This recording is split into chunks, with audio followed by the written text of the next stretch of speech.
যদিও হাদিসে উল্লেখ আছে যে আল্লাহ তাআলা মানব জাতির মধ্যে 1,24,000 জন নবী পাঠিয়েছিলেন, তবুও কুরআনে তাদের মধ্যে কেবল 25 জন নবীর নাম স্পষ্টভাবে উল্লেখ করা হয়েছে। আমরা এই নবীদের সম্পর্কে কিছু জ্ঞান পাই কুরআন থেকে, হাদিস থেকে, এমনকি পূর্ববর্তী ধর্মগ্রন্থ তাওরাত ও বাইবেল থেকেও। তবে অনেকে জানেন না এদের প্রত্যেককে কোন জাতির কাছে পাঠানো হয়েছিল, তারা কোন অঞ্চলে বাস করতেন এবং আজকের পৃথিবীতে সেই স্থানগুলো কোথায় অবস্থিত। আমরা এই ভিডিওতে একটা সংক্ষিপ্ত কিন্তু জ্ঞান সমৃদ্ধ ভ্রমণে যাব, যেখানে জানব কোরআনে উল্লেখিত এই 25 জন নবী কারা ছিলেন, তারা কোথায় প্রেরিত হয়েছিলেন, আর আজকের মানচিত্রে সেই ভূমিগুলো কোথায় অবস্থিত। তারা আমাদের মতোই মানুষ ছিলেন, তাদের পরিবার ছিল, তাদের ইচ্ছা অনুভূতি ছিল, কিন্তু তারা তাদের জীবন উৎসর্গ করেছিলেন আল্লাহর বার্তা প্রচারের মিশনে। আল্লাহ তাদের সকলের প্রতি শান্তি বর্ষণ করুন।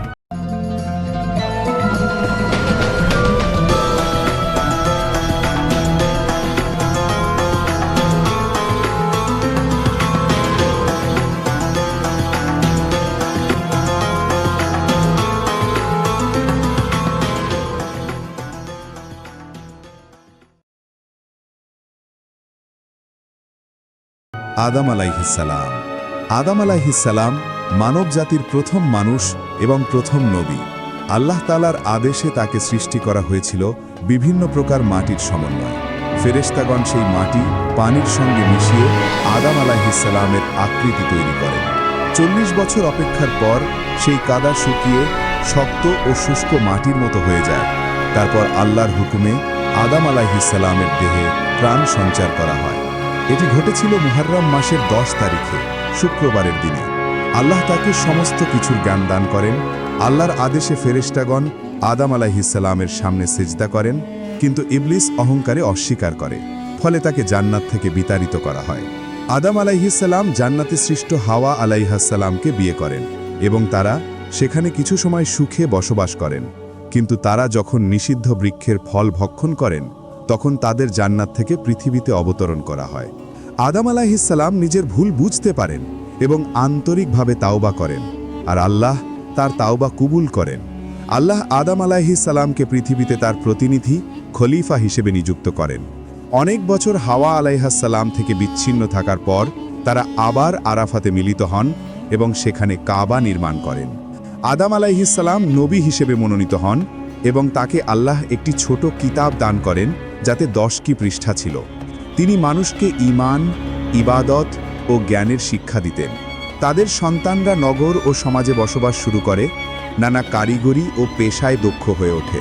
কিন্তু এক মর্মান্তিক ঘটনা ঘটে তার 2 পুত্র হাবিল ও কাবিলের মধ্যে। হিংসার বশে কাবিল নিজের ভাই হাবিলকে হত্যা করে। এটি ছিল মানব ইতিহাসের প্রথম হত্যা। এরপর মানবজাতি হাবিল ও কাবিল উভয়ের বংশধরদের মাধ্যমেই পৃথিবীতে বিস্তার লাভ করে। বিভিন্ন বর্ণনা অনুযায়ী আদম আলাইহিসসালাম প্রায় 960 বছর বেঁচেছিলেন। তার মৃত্যুর পরেও তার সন্তান ও নাতি নাতনিদের মধ্যে ইবাদত ও আল্লাহর নির্দেশাবলীর প্রচলন চলতে থাকে। কিন্তু সময়ের সাথে সাথে কিছু মানুষ পথভ্রষ্ট হতে শুরু করে। তাদের মাঝে শিরক ও অন্যায় ছড়িয়ে পড়ে। এটাই ছিল পরবর্তী নবীদের আগমনের সূচনা। আদম আলাইহিসসালামের কবর কোথায় তা নিয়ে ভিন্ন ভিন্ন বর্ণনা আছে। কেউ বলেন বাইতুল মুকাদ্দাসে, কেউ বলেন মিনায়, আবার কেউ বলেন আরাফাতে। হাদিসে উল্লেখ আছে তার উচ্চতা ছিল 30 থেকে 40 মিটার পর্যন্ত। ইদ্রিস আলাইহিসসালাম। এরপর আসেন নবী ইদ্রিস আলাইহিসসালাম, যিনি কুরআনে উল্লিখিত নবীদের অন্যতম। বিভিন্ন বর্ণনা অনুযায়ী তার অনেক বিশেষ গুণ ছিল। তিনি ছিলেন আদম আলাইহিসসালামের 5ম প্রজন্মের বংশধর। আল্লাহ তাকে 30টি ছোট ছোট সহিফা দান করেন এবং তাকে বহু বিদ্যা শেখান। ইদ্রিস আলাইহিসসালামের আগ পর্যন্ত মানুষ পশুর চামড়া বা পাতা দিয়ে পোশাক বানাত, কিন্তু তিনি মানুষকে সেলাই করা পোশাক পরার শিক্ষা দেন এবং শহর নির্মাণের কৌশল শেখান। তিনি 72টি ভাষা জানতেন এবং প্রতিটি জাতিকে তাদের নিজস্ব ভাষায় সত্য ধর্মের দাওয়াত দিতেন।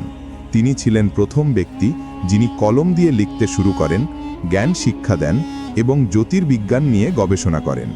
তারকাদের গতিবিধি ও আকাশের রহস্য নিয়ে গবেষণার কারণে তাকে বলা হয় জ্ঞান ও শিল্পের নবী। তিনি বাবিল থেকে মিশরে হিজরত করেন এবং বহু বছর সেখানে অবস্থান করে মানুষকে আল্লাহর দাওয়াত দেন। কুরআনের সূরা মারিয়াম 56-57 আয়াতে বলা হয়েছে, আমরা তাকে উচ্চ মর্যাদার স্থানে উত্তীর্ণ করেছি। বেশিরভাগ ইসলামী আলেমের মতে ইদ্রিস আলাইহিসসালামকে আল্লাহ আকাশে উঠিয়ে নিয়ে গিয়েছিলেন, মৃত্যুর স্বাদ গ্রহণ না করেই। কিছু বর্ণনায় বলা হয় তিনি আসমানের 4র্থ স্তরে অবস্থান করছেন। এরপর আসেন নবী নূহ আলাইহিসসালাম।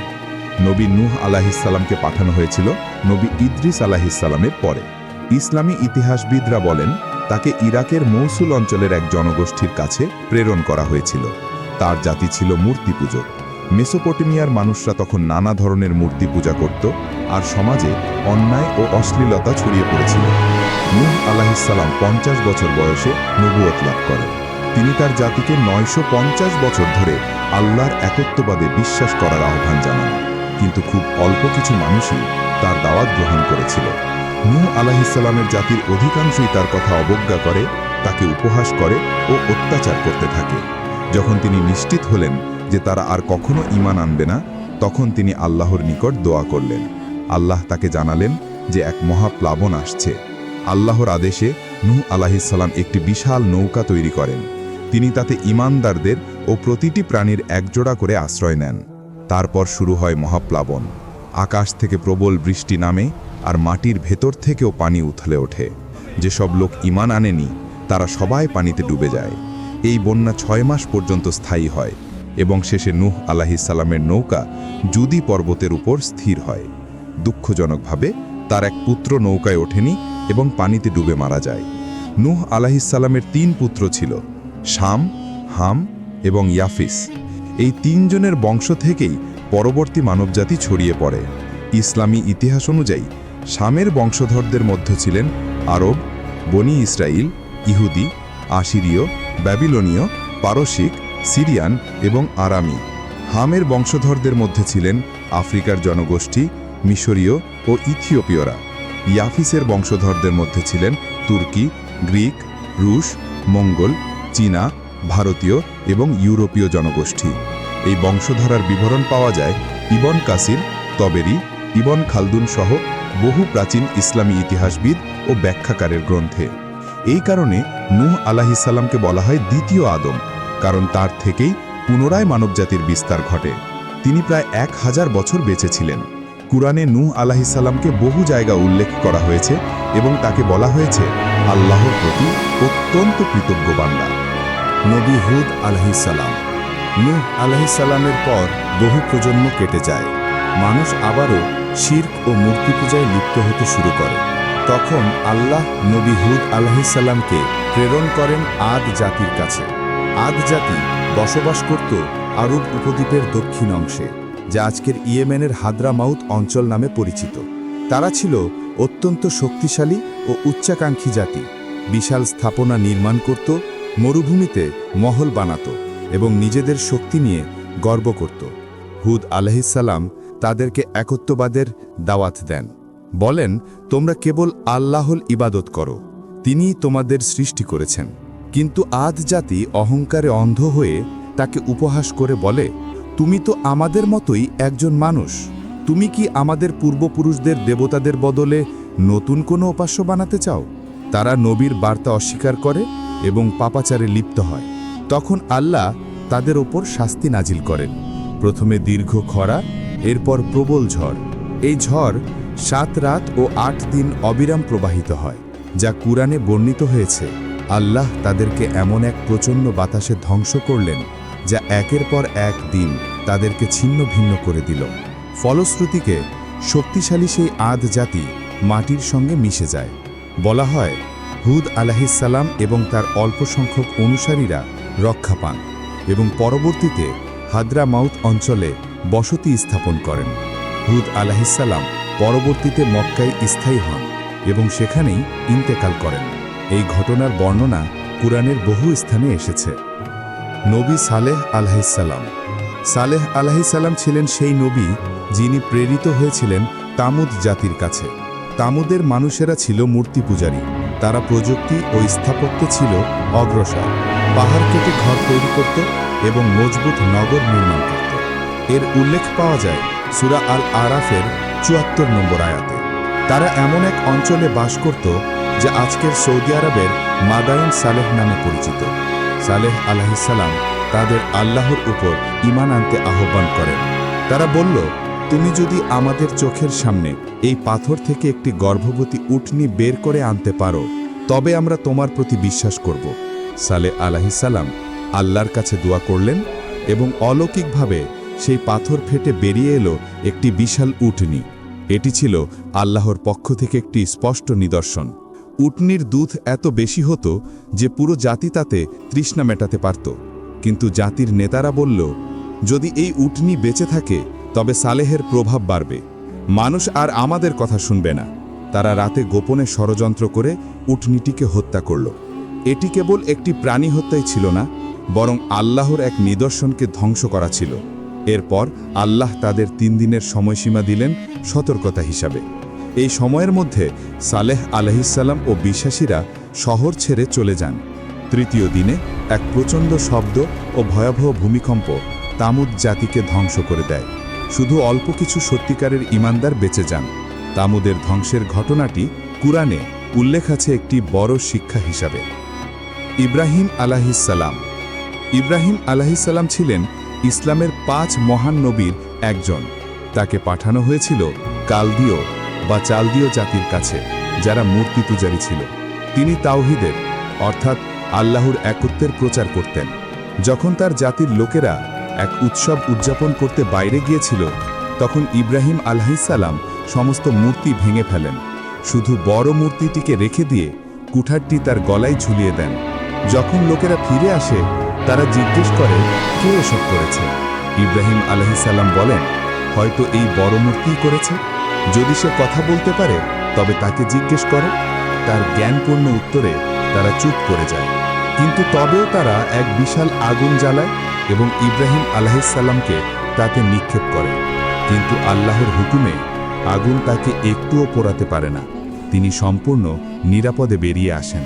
এরপর তার জাতি তাকে অস্বীকার করে আর আল্লাহর আদেশে তিনি হিজরত করেন। তিনি তার স্ত্রী সারাহ আলাইহিসসালামকে নিয়ে মিশর হয়ে ফিলিস্তিনে পৌঁছান। মিশরে তিনি হাজেরা আলাইহিসসালামকে দ্বিতীয় স্ত্রী হিসাবে বিয়ে করেন। বহু বছর সন্তান না হওয়ার পর ইব্রাহিমের প্রথম সন্তান ইসমাইল আলাইহিসসালাম হাজেরা আলাইহিসসালামের গর্ভে জন্ম নেন এবং পরবর্তীতে সারাহ আলাইহিসসালামের গর্ভে জন্ম নেন দ্বিতীয় সন্তান ইসহাক আলাইহিসসালাম।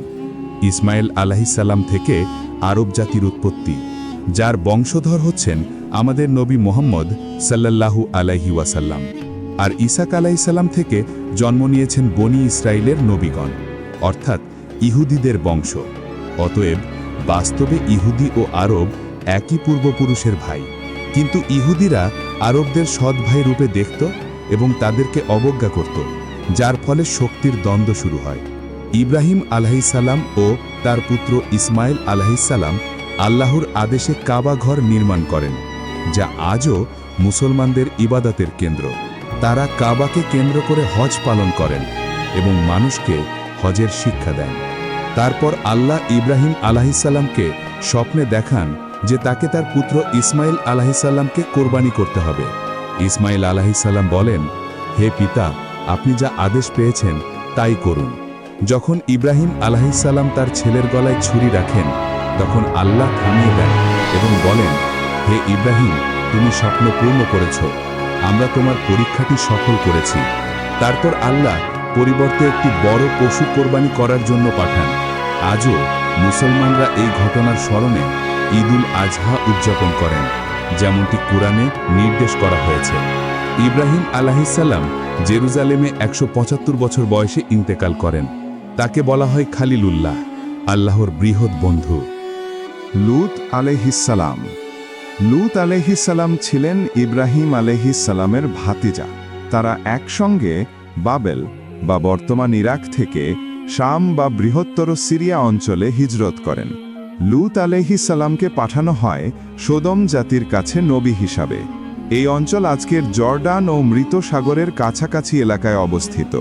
এই ঘটনাগুলো ঘটেছিল নূহ আলাইহিসসালামের প্লাবনের কয়েক শতাব্দী পর, খ্রিস্টপূর্ব ২০০০ সালের দিকে, যখন মেসোপটেমীয় সভ্যতাগুলির উত্থান ঘটছিল। লূত আলাইহিসসালামের হাতে অলৌকিকভাবে একাধিক মজিজা প্রকাশ পায়। তিনি পরিষ্কার আকাশ থেকে বৃষ্টি নামাতেন, পাথরের সঙ্গে কথা বলতেন। এগুলো তার নবুয়তের প্রমাণ ছিল। কিন্তু সোদমবাসীরা মূর্তি পূজা করত এবং এমন এক লজ্জাজনক কাজে লিপ্ত হয়েছিল যা পৃথিবীতে আগে কখনো দেখা যায়নি। পুরুষে পুরুষে যৌনাচার। এগুলো শুধুমাত্র ব্যক্তিগত পাপ ছিল না, বরং তারা এই কাজ অন্যদের উপর জোর করে চাপিয়ে দিত। তারা ছোট ছেলেদের উপর নির্যাতন করত ও দাসে পরিণত করত। ধনী পুরুষরা তরুণ ছেলেদের নিজেদের সম্পত্তি হিসেবে ব্যবহার করত। তারা পথ বন্ধ করে ভ্রমণকারীদের ধরে এনে যৌন নির্যাতন করত। এটি কেবল ব্যক্তিগত পাপ ছিল না, বরং এক প্রকার সংগঠিত সামাজিক অত্যাচারে পরিণত হয়েছিল। কোরআনে তাদের আচরণের বর্ণনা এসেছে এইভাবে: তোমরা পুরুষদের কাছে যাও, পথ বন্ধ করো এবং তোমাদের সমাবেশে অশ্লীল কাজ করো। লূত আলাইহিসসালাম তাদের সঠিক পথে আহ্বান করেন, কিন্তু তারা আরও উদ্ধত হয়ে ওঠে। তারা লূত আলাইহিসসালাম ও তার পরিবারকে শহর থেকে তাড়ানোর হুমকি দেয়। একদিন আকাশে 3 জন অপরিচিত লোক আগমন করেন। তারা সুদর্শন তরুণ পুরুষের রূপে ছিলেন এবং লূত আলাইহিসসালামের অতিথি হিসাবে তার ঘরে থাকেন। সোদমবাসীরা সেই অতিথিদের লুটে নেওয়ার জন্য জড়ো হয়। তাদের উদ্দেশ্য ছিল সেই মানুষগুলোর উপর যৌন নির্যাতন করা। লূত আলাইহিসসালাম ভয় পান, কিন্তু তখন অতিথিরা নিজেদের পরিচয় দেন। তারা ছিলেন ফেরেশতা। তারা লূত আলাইহিসসালামকে বলেন রাতের বেলায় ঈমানদারদের নিয়ে শহর ছেড়ে চলে যেতে। লূত আলাইহিসসালাম ও তার কিছু অনুসারী রাতেই পালিয়ে যান। সকালে শহরটি উল্টে ফেলা হয়, আকাশ থেকে পাথরের বৃষ্টি নামে, আর সেই পাপাচারী জাতি সম্পূর্ণরূপে ধ্বংস হয়। ইসলাম মতে তারা কেবল সমকামিতার জন্য ধ্বংস হয়নি, বরং কারণ ছিল তারা সমাজে জোর করে এই পাপ ছড়িয়ে দিয়েছিল, দুর্বলদের অপহরণ করেছিল এবং গণ অত্যাচারকে স্বাভাবিক করে তুলেছিল। 3 জন সুন্দর অতিথির কাহিনী কোরআনে এই শিক্ষার প্রতীক হিসাবে বর্ণিত হয়েছে। ইসমাইল আলাইহিসসালাম। ইসমাইল আলাইহিসসালাম ছিলেন ইব্রাহিম আলাইহিসসালামের জ্যেষ্ঠ পুত্র এবং নবী মুহাম্মদ সাল্লাল্লাহু আলাইহি ওয়াসাল্লামের অন্যতম পরদাদা। তার মা ছিলেন হাজেরা আলাইহিসসালাম। ইব্রাহিম আলাইহিসসালাম আল্লাহর আদেশে হাজেরা ও শিশুপুত্র ইসমাইলকে মক্কায় রেখে ফিরে যান। যখন হাজেরা আলাইহিসসালাম পানির খোঁজে সফা ও মারওয়া পাহাড়ের মাঝে দৌড়াচ্ছিলেন, তখন অলৌকিকভাবে মাটির নিচ থেকে জামজামের পানি থেটে বের হয়। ইসমাইল আলাইহিসসালাম বড় হয়ে ওঠার পর তাকে নবী করে পাঠানো হয় জুরহুম জাতির কাছে। তিনি তাদের আল্লাহর ধর্ম শিক্ষা দেন, মানুষকে ইবাদতের আহ্বান করেন, নমাজ পড়া ও যাকাত দেওয়া শেখান। তার ছিল অসাধারণ তীরন্দাজি ও ঘোড়াসওয়ারির দক্ষতা। হাদিস গ্রন্থগুলোতে উল্লেখ আছে যে ইসমাইল আলাইহিসসালামই আরবি ভাষাকে পুনরুজ্জীবিত ও প্রতিষ্ঠিত করেন। তার অলৌকিক ঘটনাগুলোর মধ্যে ছিল কাঁটাযুক্ত গাছে ফল ফলানো এবং ভেড়াগুলোকে দুধ দান করানো। তিনি মক্কাতেই ইন্তেকাল করেন এবং কাবা শরীফের পাশে হিজের এলাকায় সমাহিত হন। ইসহাক আলাইহিসসালাম। ইসহাক আলাইহিসসালাম ছিলেন ইব্রাহিম আলাইহিসসালামের দ্বিতীয় পুত্র। তার মা ছিলেন সারা আলাইহিসসালাম। ইসহাক আলাইহিসসালাম নবী হিসাবে প্রেরিত হন কানালের ভূমিতে, যা আজকের ফিলিস্তিনে পরিচিত। তিনি তার ভাই ইসমাইল আলাইহিসসালামের সঙ্গে মক্কা সফর করেন এবং পরে তার পিতার ধর্ম প্রচার করেন।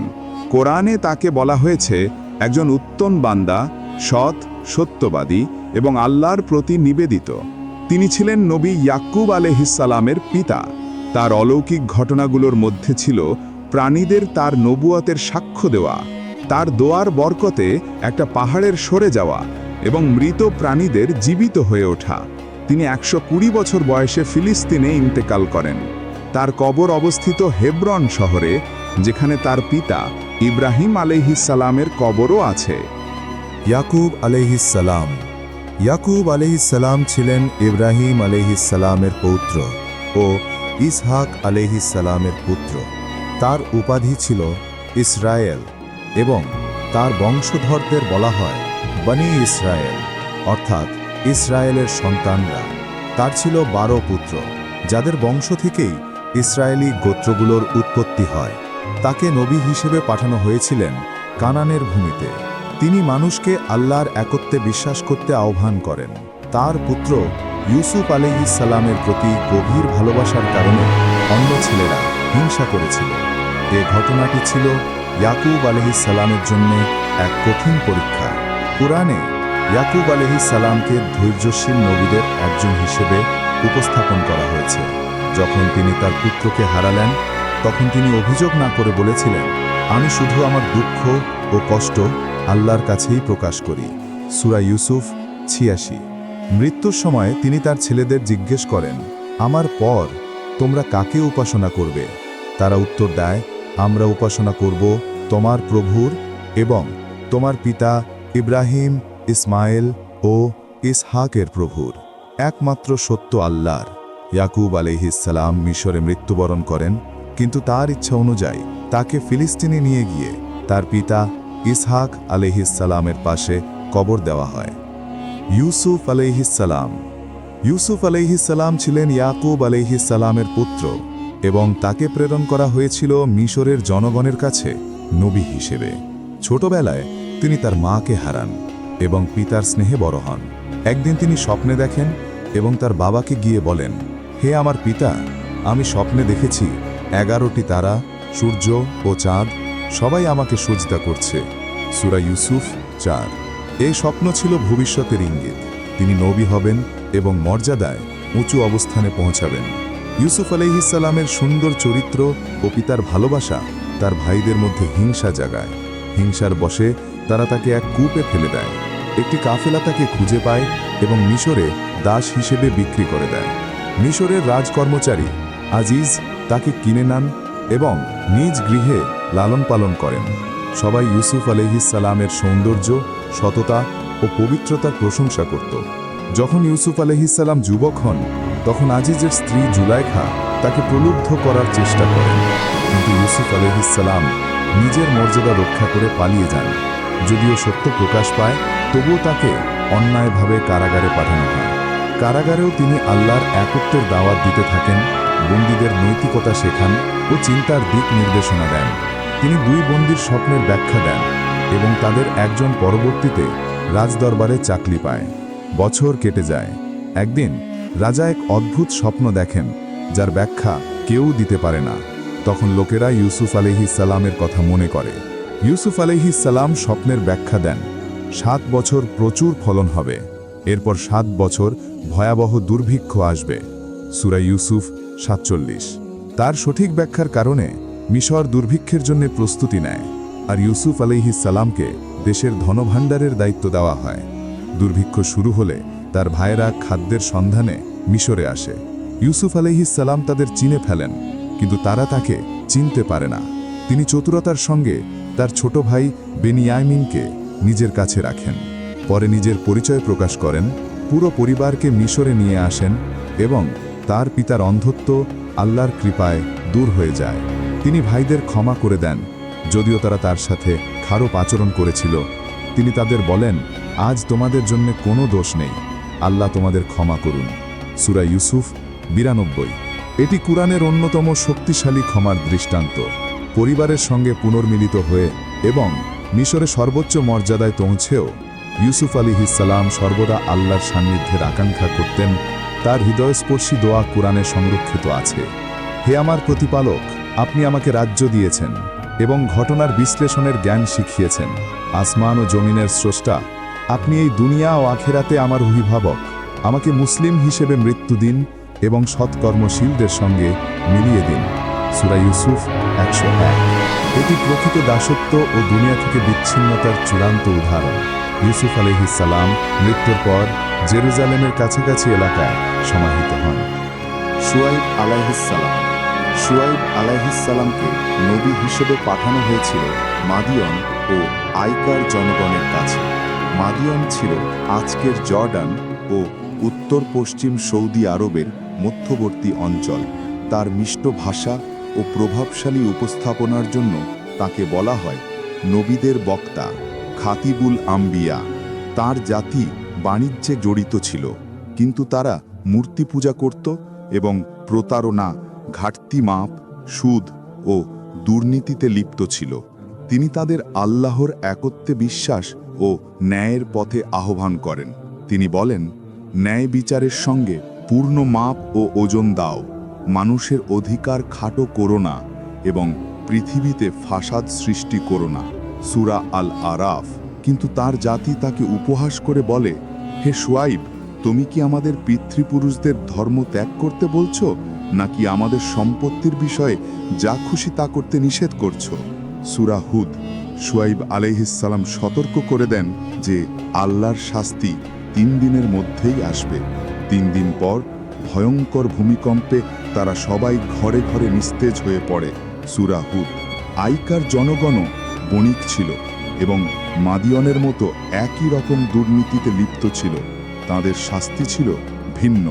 প্রথমে কয়েকদিন প্রবল গরম পড়ে, তারপর আকাশ অন্ধকার হয়, যেন ছায়া আসছে, কিন্তু সেই ছায়া থেকেই আসে ভয়ঙ্কর আগুনের শাস্তি। আকাশ থেকে আগুন নেমে এসে তাদের সবাইকে ধ্বংস করে দেয়। পরে শুআইব আলাইহিসসালাম ঈমানদারদের সঙ্গে মাদিয়ানে ফিরে আসেন। তার সাক্ষাৎ হয় নবী মূসা আলাইহিসসালামের সঙ্গে, যিনি পরবর্তীতে তার এক কন্যাকে বিয়ে করেন। বর্ণনা অনুযায়ী শুআইব আলাইহিসসালাম 242 বছর জীবিত ছিলেন। আজও জর্ডানের ওয়াদি শুআইব এলাকায় তার মাজার রয়েছে।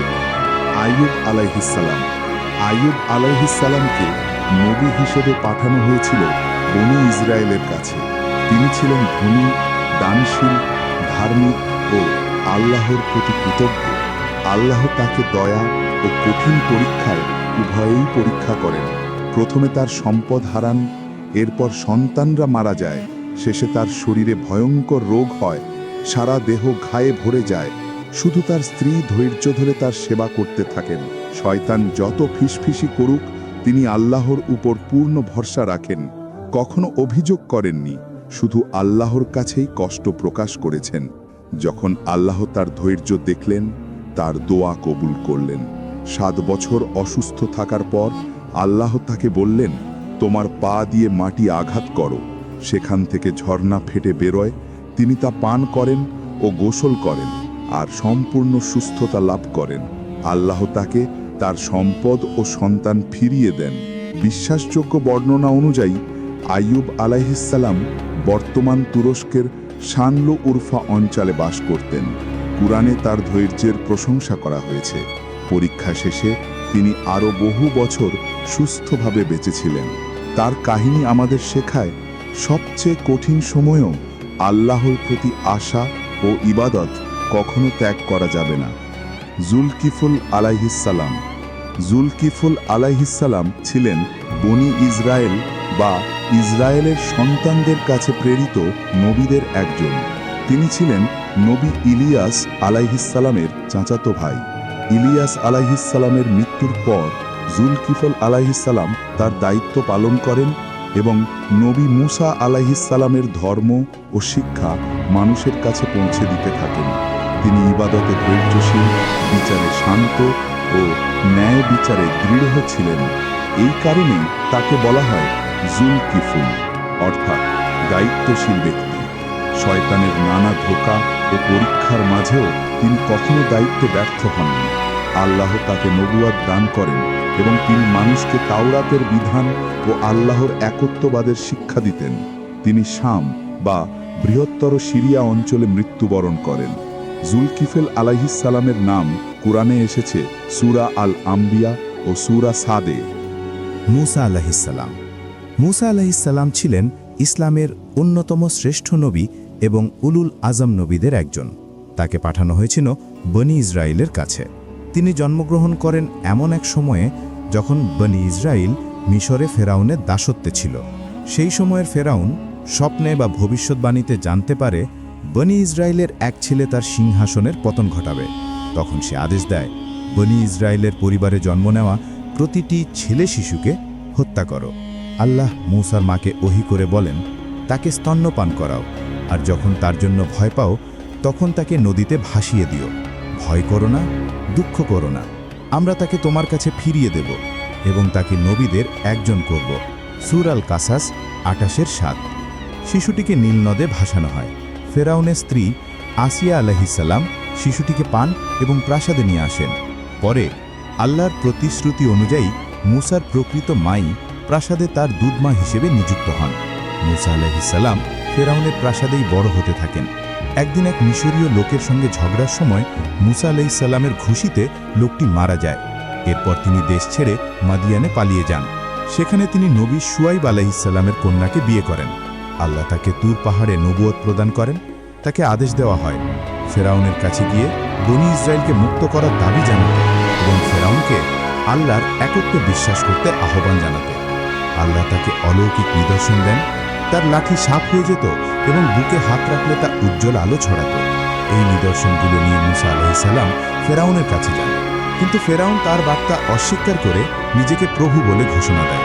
সে মুসাকে জাদুকর বলে অভিযুক্ত করে এবং দেশ জুড়ে সমস্ত জাদুকরদের একত্র করে মুসার বিরুদ্ধে প্রতিযোগিতা আয়োজন করে। মুসা তার লাঠি নিক্ষেপ করলে তা এক বিশাল সাপের রূপ নেয় এবং জাদুকরদের সব ভেলকি গিলে ফেলে। জাদুকররা বিস্মিত হয়ে সাথে সাথে ঈমান আনয়ন করেন, কিন্তু ফেরাউন তাদের সবাইকে হত্যা করে ফেলে। এরপর আল্লাহ মুসাকে নির্দেশ দেন, বনী ইসরায়েলকে নিয়ে মিশর থেকে বেরিয়ে যাও। ফেরাউন বিশাল সৈন্যবাহিনী নিয়ে তাদের পিছু নেয়। যখন তারা সাগরের তীরে এসে পড়ে, মুসা আলাইহিস সালাম বলেন, আমার প্রভু আমার সঙ্গে আছেন, তিনি আমাকে পথ দেখাবেন। সূরা আশ-শুরার ৬২। আল্লাহ তাকে আদেশ করেন, লাঠি দিয়ে সাগরে আঘাত করো। সাগর দ্বিখণ্ডিত হয়ে যায়। বনী ইসরায়েল নিরাপদে পার হয়। ফেরাউনও তার বাহিনী পিছু নিয়ে সাগরে প্রবেশ করলে সাগর আবার বন্ধ হয়ে যায় এবং তারা ডুবে যায়। আল্লাহ বলেন, আজ আমরা তোমার দেহ সংরক্ষণ করব যাতে তুমি পরবর্তীদের জন্য নিদর্শন হও। সূরা ইউনুসের ৯২। পরে মুসা আলাইহিস সালাম আবার তুর পাহাড়ে আহ্বান পান এবং সেখানে তিনি ওহী লাভ করেন। আল্লাহ তাকে তাওরাত দান করেন। কিন্তু মুসা আলাইহিস সালাম পাহাড়ে অবস্থানকালে তার অনুপস্থিতিতে সামিরি নামের এক ব্যক্তি মানুষদের অলঙ্কার গলিয়ে একটি সোনার বাছুর তৈরি করে এবং তাতে মূর্তি পূজা শুরু হয়। মুসা আলাইহিস সালাম ফিরে এসে এই দৃশ্য দেখে প্রচণ্ড ক্রুদ্ধ হন। তিনি আল্লাহর কাছে দোয়া করেন। পরবর্তীতে সামিরিকে কঠিন শাস্তি দেওয়া হয় আর জনগণ তওবা করে। তার পুরো জীবন জুড়ে মুসা আলাইহিস সালাম বনী ইসরায়েলকে আল্লাহর বিধান শিক্ষা দিতেন। তাদের অভিযোগ এবং অকৃতজ্ঞতার মাঝেও তিনি ধৈর্য ধরতেন। তিনি পবিত্র ভূমিতে প্রবেশের আশা করেছিলেন, কিন্তু আল্লাহ তাকে অনুমতি দেননি। আল্লাহ বলেন, তোমরা ৪০ বছর এ ভূমিতে নিষিদ্ধ থাকবে। সূরা আল মাইদার ২৬। মুসা আলাইহিস সালাম মরুভূমিতে মৃত্যুবরণ করেন। কোরআনে তার কবরস্থান উল্লেখ নেই। হাদিসে বলা হয়েছে তার দেহ বাইতুল মকদিস বা জেরুজালেমের কাছাকাছি স্থানে স্থানান্তরিত করা হয়। হারুন আলাইহিস সালাম। হারুন আলাইহিস সালাম ছিলেন বনী ইসরায়েলের নবী এবং মুসা আলাইহিস সালামের ভাই। তিনি কোমল হৃদয়ের অধিকারী ছিলেন, বক্তৃতায় দক্ষ এবং বিষয়গুলো ব্যাখ্যা করতেন মুসা আলাইহিস সালামের চেয়েও সাবলীলভাবে। তিনি মিশরে জন্মগ্রহণ করেন এবং ফেরাউনের শাসনাধীনে বড় হন। যখন মুসা আলাইহিস সালাম নবুয়ত লাভ করেন, হারুন আলাইহিস সালামকেও নবী হিসেবে মনোনীত করা হয়। তারা একসঙ্গে ফেরাউনের কাছে গিয়ে সত্য ধর্মের প্রচার করেন। যখন তারা লাল সাগর অতিক্রম করেন, মুসা আলাইহিস সালাম তুর পাহাড়ে যান। সেই সময় হারুন আলাইহিস সালাম জনগণের দায়িত্ব পালন করেন। কিন্তু সামিরি মানুষদের বিপথে নিয়ে গিয়ে সোনার বাছুরের পূজা শুরু করায় হারুন আলাইহিস সালাম যতই সতর্ক করেন, তাদের সম্পূর্ণভাবে থামাতে পারেননি। হারুন আলাইহিস সালাম দীর্ঘ সময় মরুভূমিতে তার জাতির সঙ্গে অবস্থান করেন এবং মুসা আলাইহিস সালামের আগেই মৃত্যুবরণ করেন। বলা হয় তার কবর জাবাল হারুন নামক পাহাড়ে অবস্থিত। দাউদ আলাইহিস সালাম। দাউদ আলাইহিস সালাম ছিলেন বনী ইসরায়েলের নবী ও রাজা। তিনি ইয়াকুব আলাইহিস সালামের বংশধর এবং সুলাইমান আলাইহিস সালামের পিতা। তিনি জেরুজালেমে জন্মগ্রহণ, জীবনযাপন ও মৃত্যুবরণ করেন। আল্লাহ তাকে জবুর গ্রন্থ দান করেন এবং তাকে দেন এক অসাধারণ শক্তিশালী ও সুন্দর কণ্ঠস্বর। তিনি তালুতের সৈন্যদলে যুদ্ধ করে জালুত বা গোলায়াতকে হত্যা করেন, যার ফলে তিনি রাজা হন। তিনি ন্যায় বিচারের সঙ্গে শাসন করেন, জেরুজালেমকে রাজধানী করেন ও বহু ভূখণ্ড জয় করেন। তার অন্যতম অলৌকিক ক্ষমতা ছিল আগুন ছাড়াই লোহা নরম করা। তিনি দিনে রোজা রাখতেন, রাতে ইবাদত করতেন। তার নাম কুরআনের বহু স্থানে উল্লেখ আছে। সুলাইমান আলাইহিস সালাম। সুলাইমান আলাইহিস সালামকে আল্লাহ দান করেছিলেন মহান জ্ঞান, অনন্য শক্তি ও সুবিশাল রাজত্ব। কোরআনে তাকে ন্যায়পরায়ণ শাসক ও এমন নবী হিসেবে বর্ণনা করা হয়েছে, যিনি বাতাসকে নিয়ন্ত্রণ করতেন, প্রাণী ও জিনদের ভাষা বুঝতেন। তিনি জেরুজালেমের কাছেই জন্মগ্রহণ করেন। বাতাস ও প্রাণীরা তার আদেশ মেনে চলত। তিনি প্রজ্ঞার সঙ্গে শাসন করতেন মসজিদুল আকসা সম্পূর্ণ করেন ও জ্ঞান ও শিল্পকে উৎসাহ দিতেন। জিনরা তার জন্য কাজ করত রাজপ্রাসাদ, দুর্গ ও মূর্তি নির্মাণে, সমুদ্রের গভীরে ডুব দিয়ে মুক্তা আহরণে এবং রাজ্যের নানা সেবায়। হুদহুদ পাখি তাকে জানায় যে সাবা রাজ্যের মানুষ, যাদের মধ্যে ছিলেন রানী বিলকিস, তারা সূর্য পূজা করছে। সুলাইমান আলাইহিসসালাম তাকে ইসলামে দাওয়াত দেন। যখন বিলকিস তার প্রাসাদে আসেন, সুলাইমান আলাইহিসসালাম তার সিংহাসন মুহূর্তেই নিয়ে আসেন। এ দৃশ্য দেখে বিলকিস বলেন, হে আমার প্রভু, আমি নিজের প্রতি অন্যায় করেছি। এখন আমি সুলাইমানের সঙ্গে আল্লাহর কাছে আত্মসমর্পণ করছি, যিনি সকল জগতের প্রতিপালক। সূরা আন-নামল ৪৪। সুলাইমান আলাইহিসসালাম বাতাসে সফর করতেন, প্রাণীর ভাষা বুঝতেন এবং তার সেনাবাহিনীতে মানুষ, পশু ও জিন সবাই অন্তর্ভুক্ত ছিল। জীবনের শেষ সময়ে তিনি লাঠিতে ভর দিয়ে দাঁড়িয়ে থাকা অবস্থায় মৃত্যুবরণ করেন। কেউ বুঝতেও পারেনি, যতক্ষণ না তার লাঠি পচে ভেঙে পড়ে, তখন তার দেহ নিচে পড়ে যায়। এভাবে জিনরা বুঝতে পারে যে তারা অদৃশ্য জগৎ সম্পর্কে কিছুই জানে না।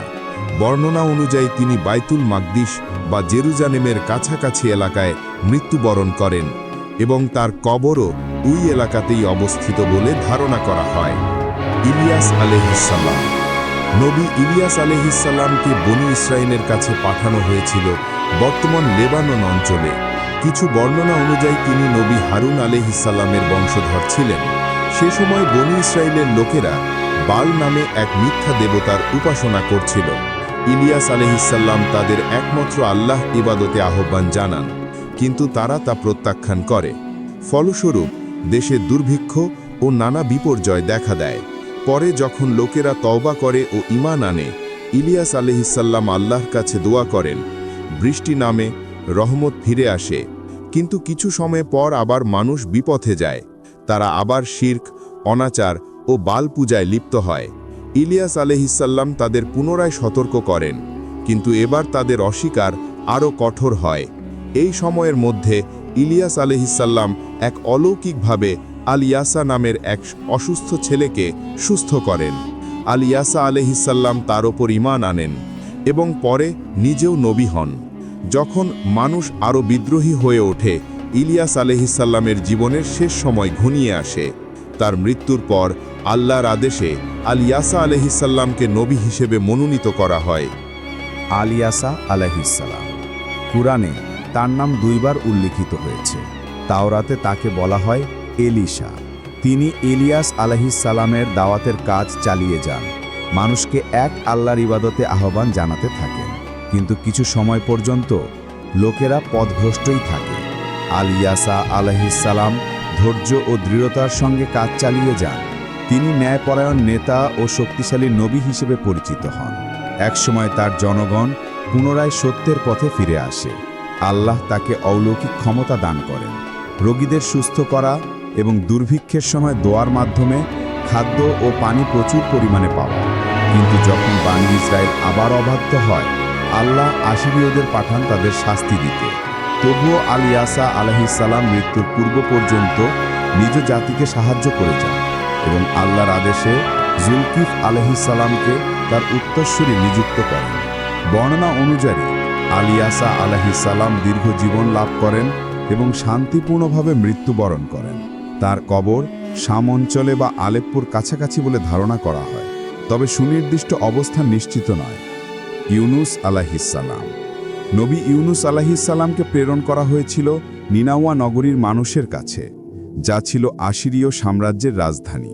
নিনাওয়ার মানুষ মূর্তি পূজা করত। ইউনুস আলাইহিসসালাম বহু বছর ধরে তাদের তাওহীদের দাওয়াত দিতে থাকেন, কিন্তু তারা তাকে মিথ্যাবাদী বলে অভিযুক্ত করে এবং বার্তা প্রত্যাখ্যান করে।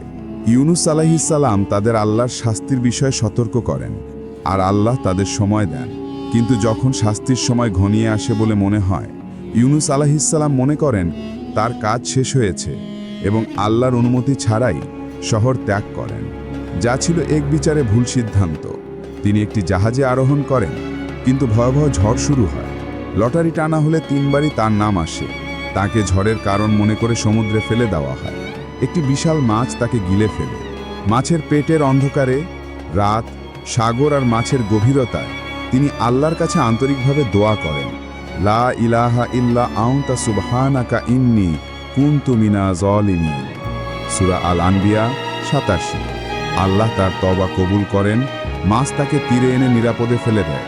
তিনি জীবিত অবস্থায় বেঁচে যান এবং দ্রুত নিনাওয়ায় ফিরে আসেন। এদিকে তার চলে যাওয়ার পর নিনাওয়ার মানুষ শাস্তির লক্ষণ অনুভব করে। ভয় পেয়ে সবাই একত্রে তওবা করে এবং আল্লাহর দিকে ফিরে আসে। যখন ইউনুস আলাইহিসসালাম ফিরে আসেন, লোকেরা তাকে আনন্দের সঙ্গে স্বাগত জানায় এবং নতুনভাবে ঈমান নবায়ন করে। তারা কুরআনে একমাত্র জাতি হিসেবে বর্ণিত যারা সমষ্টিগত তওবার মাধ্যমে পুরো জাতি হিসেবে রক্ষা পেয়েছিল। সূরা ইউনুস ৯৮। ইউনুস আলাইহিসসালাম মানুষকে আল্লাহর বিধান শিক্ষা দিতেন এবং ৮৩ বছর বয়সে মৃত্যুবরণ করেন। কুরআনে তার কবরের স্থান উল্লেখ নেই, তবে বর্ণনা মতে সম্ভাব্য স্থানগুলো হল মৌসুল, লেবানন এবং ফিলিস্তিন। যখন রাসূলুল্লাহ সাল্লাল্লাহু আলাইহি ওয়াসাল্লাম তাইফ থেকে দুঃখ ভারাক্রান্ত মনে ফিরে আসছিলেন, তিনি নবী ইউনুস আলাইহিসসালামের কাহিনী স্মরণ করেন এবং তাতে সান্ত্বনা পান। তার কাহিনীর শিক্ষা হল, কখনো আশা হারিও না, নিরাশ হারাম। আল্লাহ যখনই চান তখনই মুক্তির পথ খুলে দেন। একটি জাতি যদি একসঙ্গে তওবা করে তাহলে তারা একত্রে রক্ষা পেতে পারে। নবী আদম আলাইহিসসালামের মতোই ইউনুস আলাইহিসসালামকে স্মরণ করা হয় এমন নবী হিসেবে যার তওবা আল্লাহ কবুল করেছিলেন। জাকারিয়া আলাইহিসসালাম। নবী জাকারিয়া আলাইহিসসালাম ছিলেন বানি ইসরায়েলের নবী। তিনি কাঠমিস্ত্রি হিসেবে কাজ করতেন এবং বায়তুল মুকাদ্দাসে জেরুজালেমে সেবা দিতেন। তিনি মারিয়াম আলাইহিসসালামের যত্ন নিতেন, তাকে সুন্দর চরিত্র ও ইবাদতের মাধ্যমে লালন করতেন। একদিন তিনি দেখেন মারিয়ামের কাছে অদ্ভুতভাবে রিজিক পৌঁছাচ্ছে। তখন তিনি বিস্মিত হয়ে আন্তরিক দোয়া করেন। তিনি বানি ইসরায়েলকে আহ্বান জানান আবার তাওরাতে ফিরে যেতে, নৈতিকতা ও চরিত্রকে পরিষ্কৃত করতে। বৃদ্ধ বয়সে আল্লাহ তাকে এক পুত্র দান করেন, ইয়াহিয়া আলাইহিসসালাম।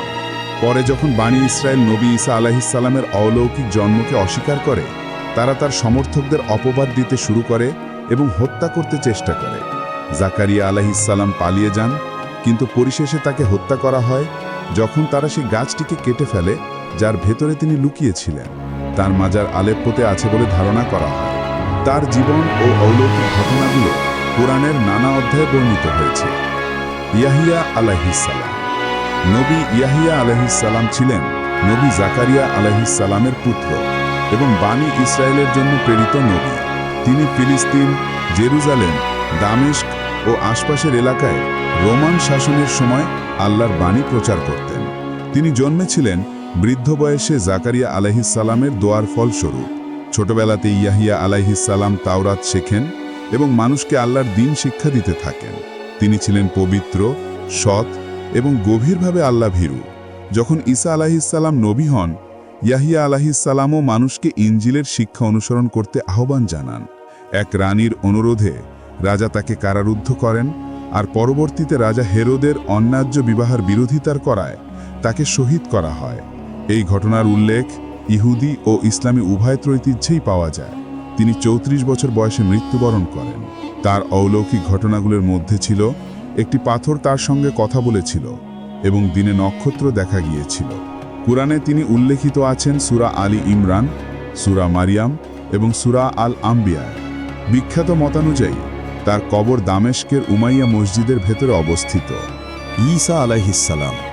নবী ঈসা আলাইহিসসালাম ছিলেন আল্লাহর প্রেরিত উলুল আজম নবীদের একজন। তাকে বনি ইসরায়েলের কাছে পাঠানো হয়েছিল। তিনি জন্মগ্রহণ করেন পিতা ছাড়া, আর তার মা ছিলেন মরিয়ম আলাইহিসসালাম, যিনি ছিলেন পবিত্র, সৎ ও আল্লাহ ভীরু নারী। কুরআনে বলা হয়েছে, আল্লাহ তার আত্মা থেকে মরিয়মে ফু দিয়েছেন এবং তাকে ও তার পুত্রকে করেছেন বিশ্বজগতের জন্য নিদর্শন।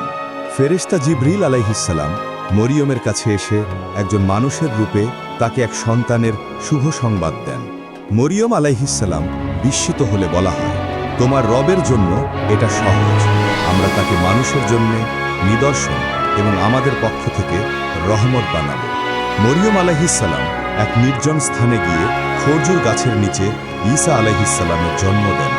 শিশুকালে দোলনায় শুয়ে থাকা অবস্থায় ঈসা আলাইহিসসালাম তার মায়ের পক্ষ নিয়ে বলেন, আমি আল্লাহর বান্দা, তিনি আমাকে কিতাব দিয়েছেন এবং নবী বানিয়েছেন।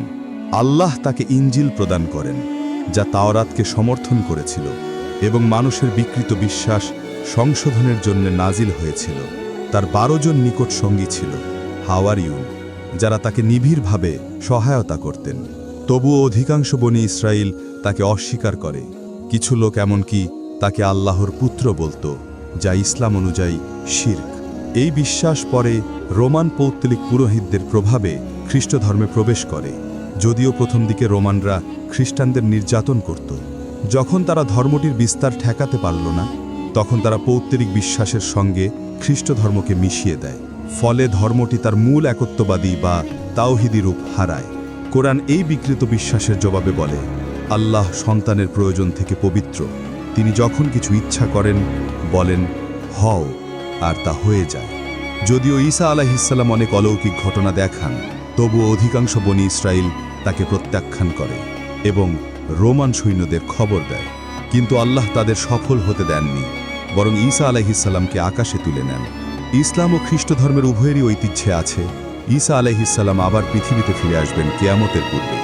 ঈসা আলাইহিসসালামের অলৌকিক ঘটনাগুলোর মধ্যে ছিল দোলনা থেকেই কথা বলা, রোগীদের সুস্থ করা এবং মৃতদের পুনরুজ্জীবিত করা, সবই আল্লাহর অনুমতিতে।